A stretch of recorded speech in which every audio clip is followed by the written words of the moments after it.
Assalamualaikum warahmatullahi wabarakatuh. We are from the first group, consists of group members Siti Nofatin binti Husin, Nur Suhailin binti Abdul Wahab, Ayu Farhana binti Muhammad Isham, Siti Qashrin binti Jamaluddin, and Engku Nur Nadira binti Engku Muhammad. And we will be presenting on the integration of knowledge.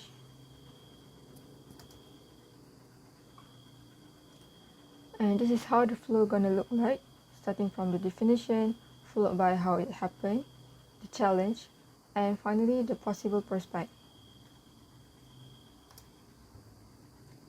And now I am Ayu Farhana, will be the presenter to present about the definition. First and foremost, what is integration? And based on the Cambridge Dictionary, integration is the action or process of combining two or more things in an effective way. And as we may know, currently most of the knowledge that we learned, religion and knowledge have been separated in this modern period, meaning there is no the integration of the knowledge, but if we do have, but it's not overall, it's just some. And in Islam, knowledge is formed and derived from the Islamic way of life, which is closely related to the basic structure of Islam's metaphysics, which has been formulated in accordance with revelation, tradition, reason, experience, and intuition.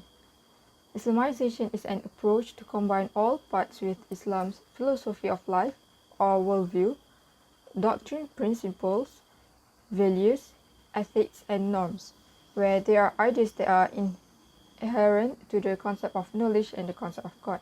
For example, the element of Islam in design subject, where in designing something, we would like to put some Islamic elements that when the client or the user look at it, there's the elements of remembrance of God. And by doing so, this will produce a society that has religious belief, because everything that is learned is related to Islam. And through this integration, we will better understand and not easily deviate from religious teachings. And next, I will pass it to the next presenter to present about how this integration of knowledge happened. Bismillahirrahmanirrahim. Assalamualaikum warahmatullahi wabarakatuh. My name is Engku Nur Nadira binti Engku Muhammad, and I'll be presenting on how integration of knowledge happened. So in Islam, knowledge is basically divided into two categories, which is revealed knowledge and also acquired knowledge, which is known as non-revealed knowledge. So revealed knowledge is the type of knowledge that is compulsory for every Muslim to learn. Such knowledge includes knowledge of fasting, salah, paying zakat, and hijrah, among others. So this knowledge will guide mankind in their belief and worshipping of Allah subhanahu wa ta'ala in order to fulfill their fitrah or submission to Allah subhanahu wa ta'ala. So the other type of knowledge, which is acquired knowledge, known as non-revealed knowledge, is a knowledge which is available to be acquired but not compulsory to us, which is Muslim. So attaining acquired knowledge is not compulsory in Islam, although it might be necessary for one to acquire it in order to survive in his or her environment. So next, by Al-Attas, 1985-1979. In the past times, when knowledge was integrated and Islamized at the same time, the education systems produced professionals who were pious, just, devoted, and sincere in their work. Having both types of knowledge, that is revealed and acquired knowledge, in the past Islamic civilizations had society to have people who are well balanced in terms of cognitive, affective, and psychomotor in society. People at that time were both Islamic scholars and at the same time had competences in the acquired knowledge. For example, Ibn Sina was both a scientist, which is in medicine, and an Islamic scholar.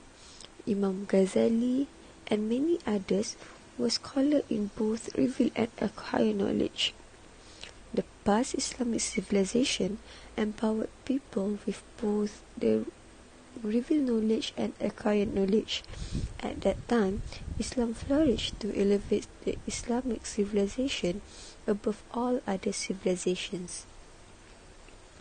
So lastly, how integration of knowledge happens. So there are three steps of integration of knowledge, which is identify, purify, and lastly purify and enrich. So how to identify? By identification of elements that are incompatible or injurious to Islamic authoritative worldview. Next, the purify is holistic purification by correcting, redefining, redirecting, repositioning, or discarding the human knowledge that have been identified before. And lastly, purify and enrich is purification and enrichment which relevant to Quranic concept versus prophetic traditions or Islamic legacy. So by doing these three steps, we will have the purified knowledge. And that's all from me, and I'll pass to the next presenter.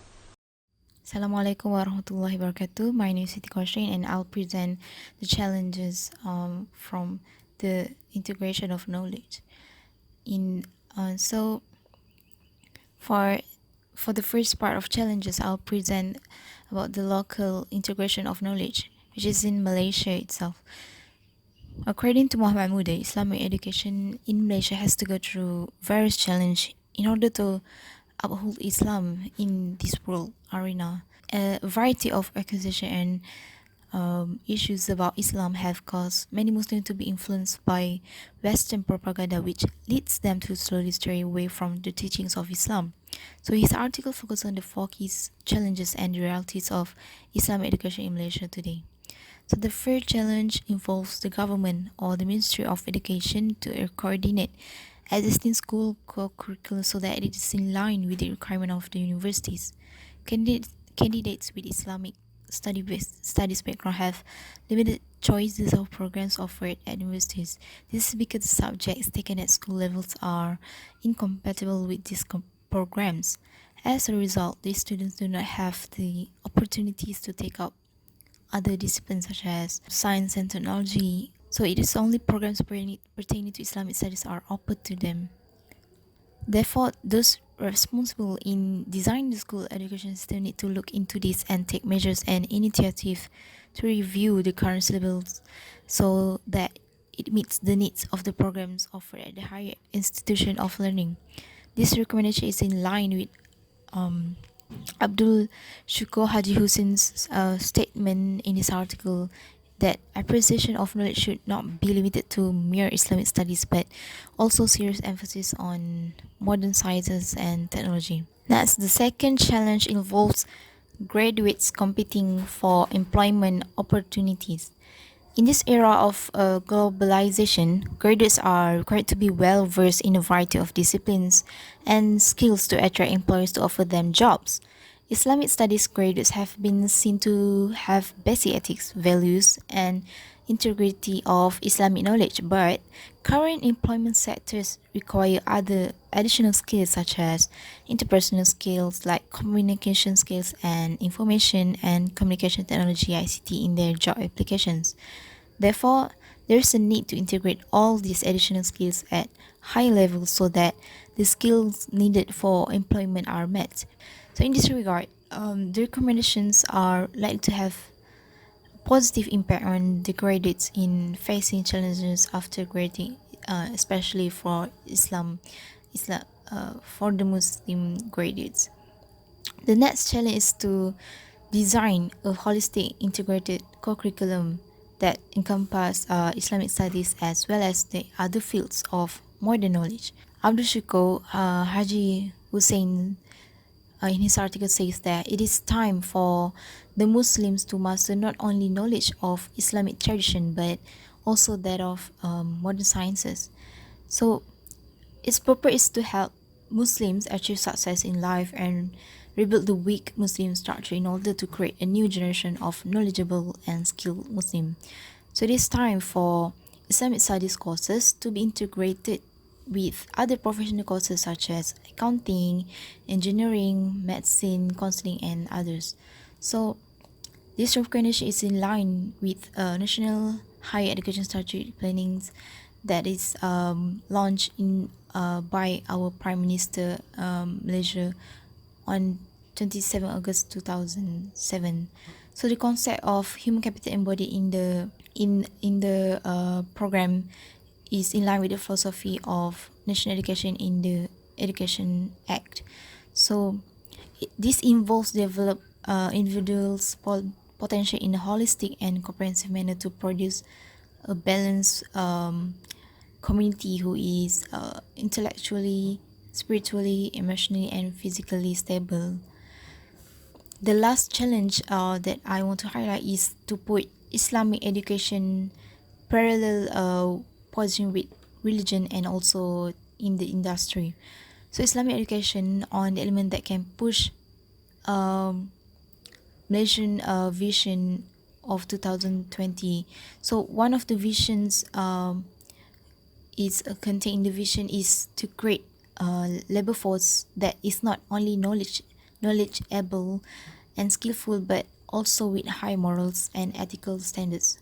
Because in this today's world, the industry sectors provide enough jobs for populations, but they require um, more than that uh, skills and knowledge. So in order to get thrive into the industry, um, Muslim especially must be higher than the expectation, and because industry play a very important role form or in forming a better, more comfortable, competitive society. So to be really comfortable, religious factors must be incorporated in the daily work practices. So at present, food production, like for example, is an important issue, particularly in Islamic countries, in order to overcome the problems of malnutrition and hunger. So without an adequate nutrition, the Muslim community cannot lead a healthy and comfortable life. So that's why technology applications such as bio food technology used to solve the problem of food shortage is seen to have a positive impact on society. So the technology used must however be guided so as not to damage the users.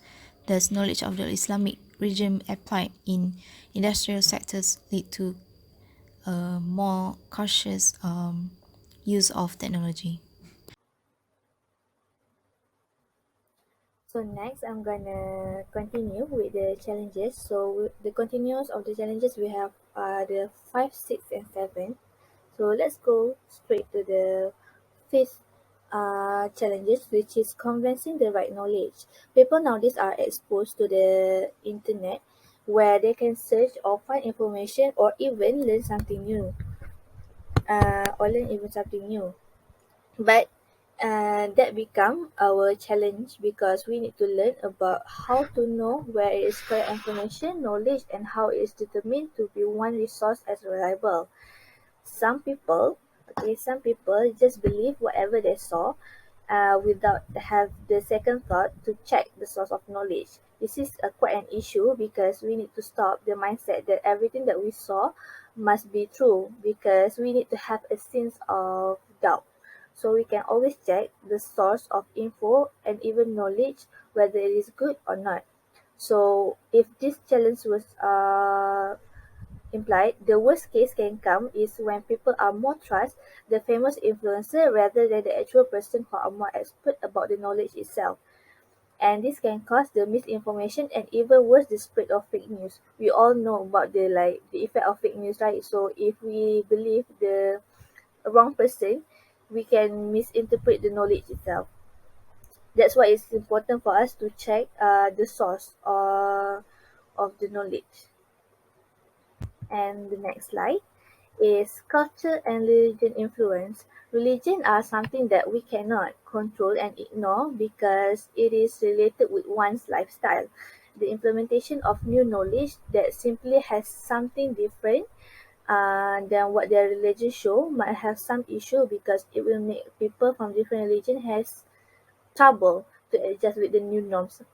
Because from the point of implementation of Islamic knowledge, most people from other religion they that do not understand what is Islamic knowledge is will simply just avoiding the practice rather because they might be afraid of their faith will change. Not only they afraid of knowing the Islamic knowledge, they also avoid the person who practice it because they very afraid of the it will affect their belief, and having a religious person from another religion close to them will like shake their faith in their own religion. They don't want to change their own belief.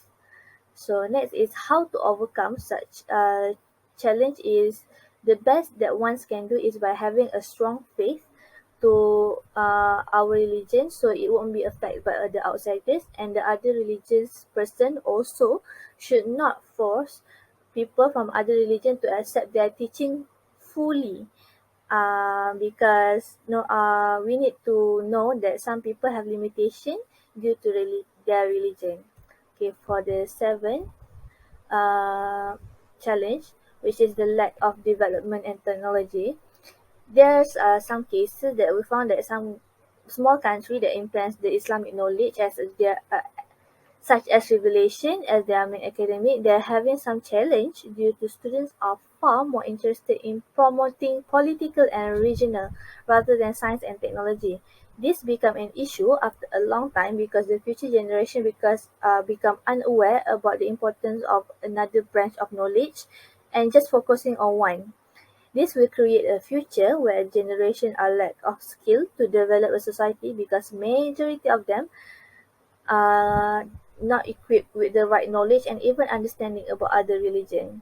This happened because their poor education system made the student fail to realize that the potential of Islamic study because because if it's been practiced right, we can see that Islamic studies also include everything, not only like revelation, because we can see back in the we can see back in the history where Islamic scholar, most of them has a vast variety of knowledge and not stuck with only one subject or branch of knowledge with them. So we need to look back the previous era where like Islamic golden age. We can see most of the scholar have wide variety of knowledge rather than focusing on one.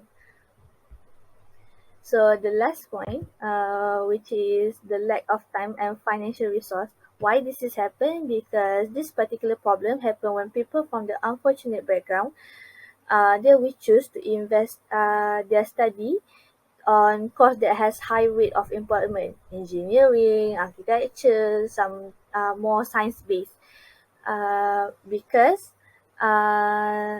because they need to make sure they will have a good future and can contribute to the family, because there is this mindset where if you graduate from Islamic background they have a low rates of employment, which is kind of correct because this kind of mindset make them doubt that they can be stable financially in the future, and this particular reason make them avoid the Islamic course or even study itself. So I'm gonna pass the presentation to the next presenter. Now I will present about the possible prospect of integration of knowledge. So the first one we have mastery of Islamic thought. The integration of knowledge can achieve mastery of Islamic thought in various branches of human knowledge. So as we know, we have social, physical, or practically applied of knowledge. So it is in order to build a sound contemporary Islamic base for dynamic action in all spheres of life and civilization. So um, here we can know that Islam has a very worldwide of knowledge. It doesn't really apply to only religion or matter. For example, in world of medicine, they also applied Islamic thought and also they extract the Islamic consideration into science or design. Also, for example, they have Islamic architecture, which means it has integration of Islam in architecture. And next is to harness the intellect and the ideology. So the purpose of Islamization of knowledge will harness the intellect and the ideology, and it will provide a sound methodology for the dire needs of Ummah. This, in return, will enable it to confront contemporary challenges and to furnish it with a power base, a rationale, a vision, and an ideology oriented civilization methodology that will build a superstructure for improvement and welfare. So, as we know, Dilma lacks not in sincerity or in norms, but well, it does, but however, it lacks a sound thought, a meticulous methodology, and a clear vision to guide them to give it an ideal to strive which its new generation should be reared. And next is to popularize the field of Islamic studies.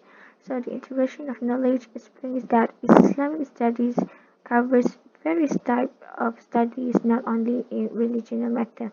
So the Islamization of knowledge represents a type of knowledge that is based upon uh, revealed norms and ideals of divine message. It is related to all that is true, valuable, and precious in the legacy of Ummah and the thought of content of its scholars and thinkers all over the centuries. So I think that's all from Group 1. Thank you for listening. That's all from us. Thank you.